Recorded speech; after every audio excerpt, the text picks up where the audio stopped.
Panorama group, जो सोचता है वो करता है। आपके अपने सपनों का आशियाना।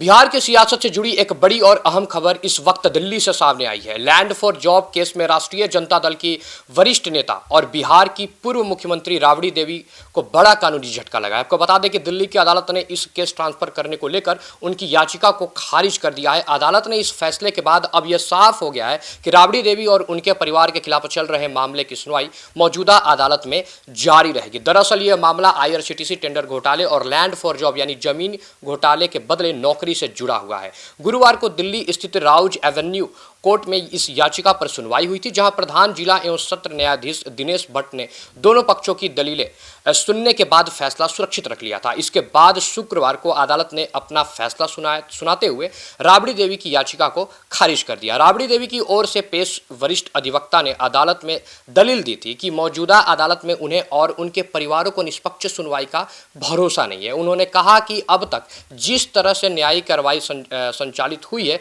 उससे पक्षपात की आशंका नजर आती है और इससे उनके मौकिलों के मौलिक अधिकार प्रभावित हो सकते हैं। इसी आधार पर केस को किसी अन्य सक्षम अदालत में ट्रांसफर करने की मांग की गई थी। हालांकि जांच एजेंसियां CBI और परिवर्तन निदेशालय यानी कि ED ने इस याचिका का कड़ा विरोध किया। एजेंसियों की ओर से अदालत को बताया गया कि मामले की सुनवाई पूरी तरह कानून के दायरे में पारदर्शिता और निष्पक्ष तरीके से हो रही है। एजेंसिया ने कहा कि केस ट्रांसफर की मांग का कोई ठोस आधार नहीं है और यह केवल कानूनी प्रक्रिया को प्रभावित करने की कोशिश है।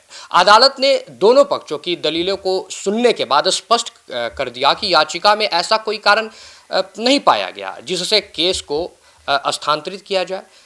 नतीजाजन कोर्ट ने राबड़ी देवी की याचिका को खारिज कर दिया। आपको बता दें कि लैंड फॉर जॉब और IRCTC टेंडर घोटाला मामला पूर्व केंद्रीय रेल मंत्री लालू प्रसाद यादव और उनके परिवार से जुड़ा हुआ है।